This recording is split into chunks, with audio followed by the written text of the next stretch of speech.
ubbi frontières yi ngir permettre yeneen réew ñu ñoom jënd si gerte. loolu gerte gi bari na sénégalais yi wax nañ ci lu bari mais man dama ci wax lu ci kenn waxul mooy conférence bi ci Ousmane Sonko def bi mu demee seeti leen dafa am lu mu fa wax mu ñëw ci affaire la restructuration de la dette du Sénégal. Vous voyez ce que je veux vous dire. Ce monsieur est un menteur, un manipulateur hors pair. Chaque Sénégalais qui croit à ses propos à lui, ses propos n'engagent que vous. Il dit jamais la vérité. Et la raison pour laquelle nous sommes venus pour tracer la voie, sensibiliser les Sénégalais, conscientiser les Sénégalais et démanteler ce mensonge. Ce monsieur, si nous étions dans un pays sérieux, où la population a ce qu'on appelle une philosophie de la morale, il ne peut pas être vigile d'un supermarché du budget de 1 milliard. Je te dis la vérité. Il dit, l'FMI nous propose la restructuration de la dette que nous n'allons pas accepter. Nous ne devons pas accepter. Déglu baax li ma lay wax. Xam nga lan mooy la restructuration de la dette mooy faatu yow nga lebal ma ñaari junni ma ciy dund nga ni ma ñaari junni kat da nga ma koy fay 1000 francs par jour ma war la koo fay fukki fan dem ba jamono jot ma mënatuma laa fay man mi mënta fay man maay def la proposition de restructuration de la dette. ñu xoolaat naka nga may. kay ndax dette bi mu ngi foon fukki fan la waroon a doon. léegi amatuma ko man maa la war a wax ni yow kat da nga may dimbali amul lu ma la fayee léegi fukki fan yi mënatul nekk nañu def bis bu set juróom fukk. ba pare non seulement da nga may dolliwaat yeneen ñaari junni yoo xam ne dina ma permettre ma mën a liggéeyaat. te léegi balaa ma lay fay dinañ toog fukki fan yoo xam ni du ma la fay ndax il faut ma leqaliku ba pare c'est ça une restructuration de la dette. FMI ne peut pas venir nous proposer.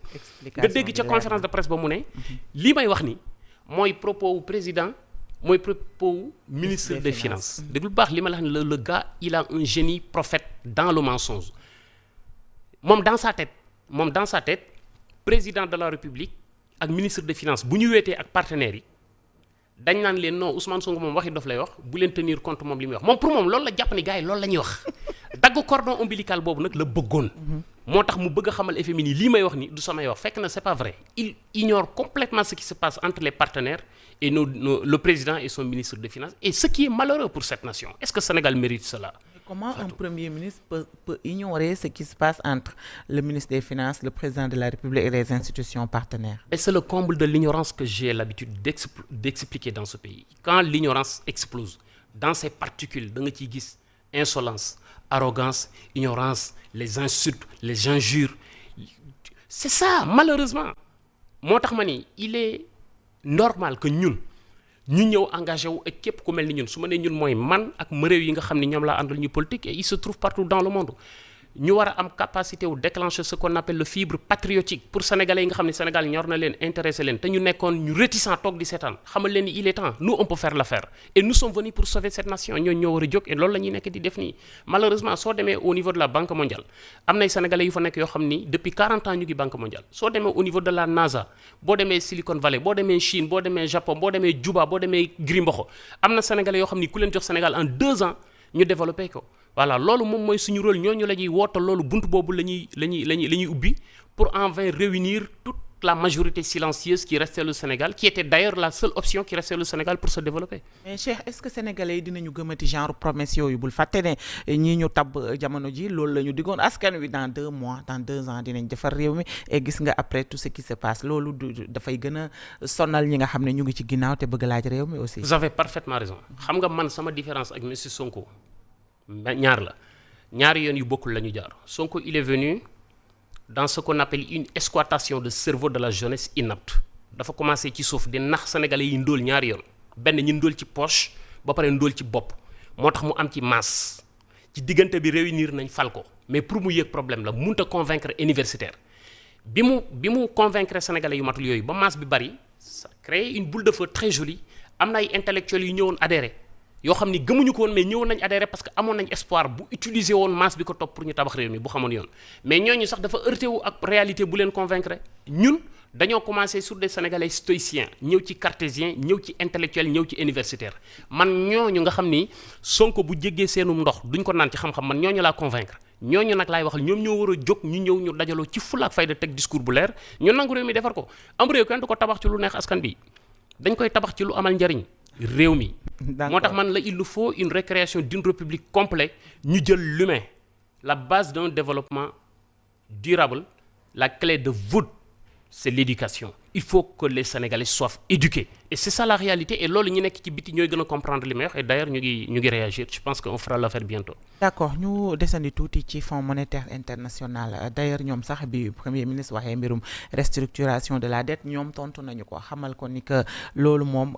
la balle est dans leur camp en tout cas ñoom ñi nga xam ne ñoom ñoo téye réew mi jamono ji en tout cas FMI li muy def mooy am réew dalay évaluer selon li nga xamante ne moom mooy sa taxawaay ci sa soutenabilité bu dette bi ba noppi sa taxawaay sa transparence ci li nga xamante ne moom ngay liggéey ci surtout rawatina ci wàllum finance ak yi ni mel. Fatou gis nga ci benn document bu officiel benn déclaration bu officielle bu FMI ne dañuy restructurer la dette du Sénégal non ce n'est pas du tout possible FMI bu sañoon kenn du ko leb bu sañoon kenn du ko yoreel bu sañoon ku ko yoreel fay ko doo ko yoreel yow mënoo koo fay yoreel partenaires yi mënoo leen a fay muy ñëw di la proposer une restructuration je te dis c'est un mensonge ça n'existe pas comme ni dette cachée nekkee woon un mensonge noonu li nekkee un mensonge c'est pourquoi je te dis pour combattre ce monsieur loolu tuyaaba la ci réew mi le gars est pire que Mara d'Italie imagine-toi des futurs xam nga tout le temps dama koy wax ci émission yi dama koy répété waat déglu baax li ma la wax la dangerosité de la présence de monsieur Ousmane Sonko dans cette nation dafa am ku ñuy wax Karl Hans van Berg c'était le plus grand biologiste de l'humanité moo découvrir l'ovule dama koy wax tout le temps mu ne l'ovule à partir de la création de l'enfant dès les 3 premières semaines déglu baax li ma la wax ci livre bu mu bind mu ne xale bi gestation yi buy am lépp lu ëpp ci bruit ci réewam xale bi da koy capter mooy def l'évolution de croissance de son intelligence imagine-toi xale yi judd ci juróomi at yépp coowal Ousmane Sonko mooy nekk ci seen bopp imagine-toi bu ñu amee ay millions yi bébés yi judd fii nekk ay Sonko loolu musiba la ci réew mi est-ce que loolu dañoo war a toog di ko seetaan non mais je te dis la vérité est-ce que dañoo war a toog di seetaan lu mel noonu on doit le combattre mon frère ma chérie voilà en tout cas doy na waar ah non mais c'est la vérité réew mi soxna si déglu bu baax li ma lay wax Sénégal dafa tabax ay sénégalais ay doomam ñu nekk fépp ci àdduna bi bokk ci liy doxal àdduna bi dafa jot ñu jóg ci seen vie d'opportuniste ou opportunisme bi ñu nekk xam nga nekk Amérique yow ak sa njaboot am sa liggéey say doom di jàng ngeen am hôpital gratuit am éducation gratuite am lekk gratuitement par les